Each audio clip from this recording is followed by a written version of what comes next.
안녕하세요. 박경희 변호사입니다. 오늘은 사내 변호사라서 잘해요.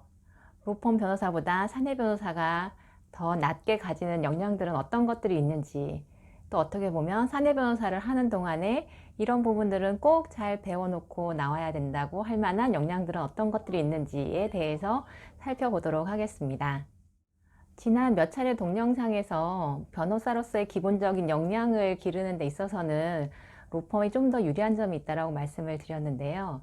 하지만 사내 변호사는 또 속해 있는 조직, 또 그 안에서 만나게 되는 여러 가지 상황들, 사람들 때문에 로펌 변호사들이 배우지 못하는 많은 것들을 또 배울 수 있습니다. 그런 것들이 어떤 것들이 있는지 한 5가지를 추려봐 봤는데요. 우선 첫 번째, 사내 변호사는 기업의 의사결정 방식을 잘 이해할 수 있습니다. 이 얘기는 기업에서 뭔가 법률 이슈가 있는 문제가 생겼을 때 기업이 어떤 방식으로 의사결정을 하는지 사내 변호사들은 굉장히 가까운 거리에서 볼 수 있거든요. 특히 법률 자문 의견이 받아들이는 경우도 있고 또 어떤 경우에는 받아들여지지 않는 경우도 있는데 어떤 경우들에 그렇게 나뉘게 되는지 그런 것들을 보게 됩니다. 그리고 회사는 법이라는 약속을 지켜야 된다는 당위보다는 이런 일이 회사한테 실제로 어떤 손해를 끼치는지, 그리고 그런 손해가 실제로 일어날 가능성은 얼마인지 굉장히 기업의 이익 관점에서 사안을 접근하게 되거든요. 따라서 이런 경험을 하다 보면은 뭔가 그 로펌에서 의견 받을 때, 이러이러한 거는 이런 법에 위반될 위험이 있습니다. 이런 정도의 의견에서 그치지 않고 사내에서 의견을 드리게 될 때는 우선 기본적으로 처벌 규정을 다 확인을 하고요. 처벌 규정에서 뭐 예를 들어서 뭐 3년 이하의 징역, 뭐 5천만 원 이하의 벌금에 처해질 수 있다. 여기까지만 조사하는 것도 아니고 실질적으로 이런 사례가 있을 때 첫 번째 문제가 됐을 때 어느 정도의 형량이 나오는지, 그리고 형량을 결정하게 되는 여러 가지 양형 인자들은 어떤 것들이 있는지 마치 판사님처럼 양형 기준도 찾아보고 또 아는 검사님이나 실제 이것과 관련된 감독 관청 내에 있는 지인한테 연락을 해서 이런 경우 실질적으로 얼마나 처벌이 되나요? 사례가 많나요? 이런 실질적인 사례들을 많이 알아보게 됩니다. 이런 점에서 어떻게 보면 기업이 의사결정하는 데 필요한 법률 자문을 할 수 있는, 실질적으로 도움이 되는 의견을 줄 수 있는 그런 역량이 키워진다고 할 수 있겠죠. 다음 2번째, 회사 안에 있게 되면 아무래도 조직 논리를 많이 배우게 됩니다. 조금 다른 말로 하면 사내 정치라고도 할 수 있는데요. 회사에서 오래 있다 보면은 조직이 변화하는 거, 뭐 조직의 하이라키가 증가하기도 하고 감소하기도 하고, 그리고 각 조직 간에 통폐합되기도 하고 다시 분리되기도 하고, 또 그 와중에서 여러 조직장들이 변경이 되고 이런 변화들을 많이 보게 됩니다. 사실 그리고 이런 변화들이 있을 때마다 이런 변화가 어떤 걸 의미하는 거지? 그냥 단순히 조직이 통폐합되는 건가? 그게 아니라 그 안에 숨은 뜻은 무엇이지? 이런 것들을 알아볼 수 있는 역량들이 아무래도 좋아지게 됩니다. 그리고 또 조직 안에 있다 보면은 권력이 어떻게 모이게 되고 또 그게 어떻게 행사가 되는지, 또 어떤 경우에는 권력에서 배제되게 되는지, 이러한 상황들을 많이 목도하게 되죠. 그래서 그런 것 속에서 뭔가 조직이 갖는 논리를 좀 이해하게 됩니다. 이런 조직 논리에 대한 이해를 바탕으로 해서 결국에는 본인 자신이 조직 내에서 어떻게 포지셔닝을 해야 될지, 즉 지금 내가 끼워야 되는 자리인지 아니면 빠져야 되는 자리인지, 나설까 말까 이런 것들에 대한 포지셔닝을 정하게 되고요. 그리고 조직에 모이고 권력이 변화하고 이런 것들을 보면서 내가 가지고 있는 생각, 의견을 관철시키기 위해서는 어떻게 해야 될까? 지금이 맞는 시점인가? 아니면은 의견을 위로 상달하기 위해서 어떤 라인을 거치는 게 좋을까? 이런 것들에 대한 판단이 빨라지게 됩니다. 아무래도 회사 조직이 로펌 조직보다는 복잡하다 보니까 이런 부분들이 조금 더 예민하게 반응할 수밖에 없고요. 그만큼 조금 더 사내 변호사들은 이런 쪽에서 조직 논리를 이해하거나 변화를 파악하는 그런 능력이 더 좋아지는 것 같습니다. 다음 3번째는 사람에 대한 이해입니다. 뭐 로펌에 있을 때도 많은 사람들 사이에서 끼어 있을 수는 있기는 한데, 로펌 조직 같은 경우에는 회사 조직보다는 훨씬 더 단순한 편이에요. 사람들의 구성도 훨씬 단순하고 백그라운드들도 훨씬 단순하고, 뭔가 분류를 했을 때도 훨씬 더 그 분류가 많지는 않습니다.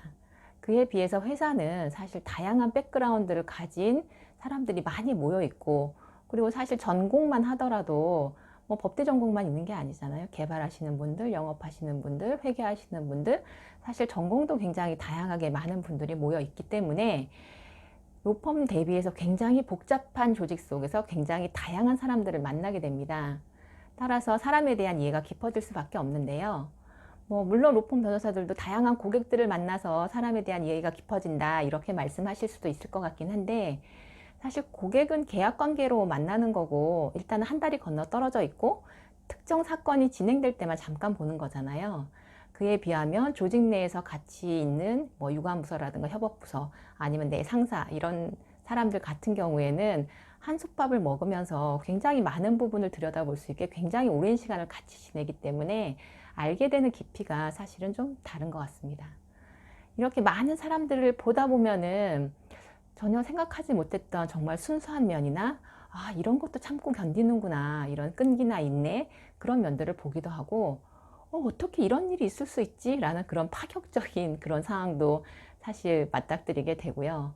또 그리고 뭔가 자리나 권력이 사람을 어떻게 변화시키는지 좀 그런 씁쓸한 면도 보기도 하고, 그리고 조직 내에서 개개인이 갖는 힘이라는 게 굉장히 약하구나 그런 것도 알게 되고, 또 보면은 사람의 본성이 성악설인가 이런 생각도 들게, 시스템적으로 뭔가 관리를 하지 않으면 굉장히 쉽게 범죄의 자리로 가는 그런 사람들도 보게 됩니다.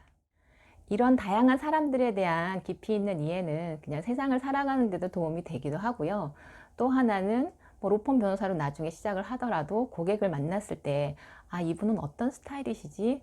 이런 스타일은 이렇게 맞춰야 되겠구나. 그런 부분에 적응을 좀 더 빨리 할 수 있는 장점이 있는 것 같습니다.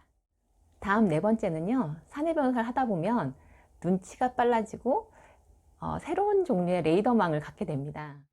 좀 전에 말씀드렸지만 조직 내에서 굉장히 다양한 사람들, 다양한 이해관계들을 마주치다 보면은 이 상황에서 내가 어떻게 하는 게 맞지? 어떤 식으로 의견을 드려야 되지? 라는 거에 대한 눈치가 당연히 빨라지게 되고요. 또 사람이나 상황에 대한 판단도 빨라지게 됩니다. 그리고 또 좀 안 좋은 경우긴 한데, 이제 큰 조직 내에 있다 보면은 법무팀한테 정말 법률적인 문제를 몰라서 물어본다기보다는 뭔가 본인들이 하는 사업 아니면 활동에 법무팀의 의견을 좀 끼워서 이용하려고 하는 경우들이 있거든요. 몇 번 이제 이런 거에 당하다 보면은 그다음부터는 그쪽에 관련해서 레이더망이 자동적으로 이제 작동을 하고요. 레이더망이 작동을 하면은 처음 나한테 뭔가 물어보러 왔을 때 이 사람이 이거 정말 몰라서 물어보나? 아니면은 뭔가 다른 좀 숨은 의도가 있나? 이런 것들을 생각보다 빨리 눈치를 채게 됩니다. 저 같은 경우에도 실제 뭐 법률 자문이라고 해서 뭔가를 물어보는데 좀 물어보는 방식이라던가 뭔가 자료를 주는 태도라든가 이런 게 조금 이상해서 좀 이상하다 그러면서 따로 메모를 해놓은 것들이 있었는데, 나중에 알고 보니까 실질적으로 내부적으로 큰 비리가 있어서 그거에 대해서 대규모 감사까지 이어지는 그런 경우도 있었거든요. 이런 레이더망 그리고 이런 눈치 이런 것들이 많이 발달하게 되는 것 같습니다. 살면서 사실 이런 눈치 같은 거는 굉장히 유용하게 쓰일 때가 많거든요. 그런 면에서는 사내 변호사가 훨씬 더 강점을 가질 수 있습니다. 그리고 마지막 다섯 번째는 보고서 작성 능력입니다. 사실 법조인들이 글을 잘 쓰시죠. 변호사님들도 뭐 의견서라던가 준비서면 잘 쓰시고, 뭐 판사님들은 판결문을 잘 쓰시고. 하지만 회사 내에서 보고서를 그런 식으로 쓰면 정말 쓸데없는 보고서가 됩니다. 왜냐하면 보고서라고 하는 거는 기본적으로 보고를 받으시는 분이 가장 짧은 시간 내에 사안의 핵심을 정확하게 파악을 하고 그거에 기초해서 의사결정을 내릴 수 있도록 해줘야 되거든요. 따라서 10장, 20장짜리 의견서를 준다고 해서 결코 회사에 도움이 되지 않습니다. 보통 회사 내에서 보고서 써보신 분은 아시겠지만 보통 한 장, 뭐 길어야 2장 이 정도에서 내용을 다 요약해서 의사결정권자가 의사결정을 내릴 수 있도록 해드려야 되거든요. 결국 보고서라고 하는 거는 내가 하고 싶은 말을 하는 게 아니라 의사결정권자가 듣고 싶은 얘기, 의사결정권자가 의사결정을 하는데 필요한 요소들, 이런 것들만 담겨 있는 그런 문서여야 되고, 당연히 정확하고 간결하게 기재를 해야 됩니다.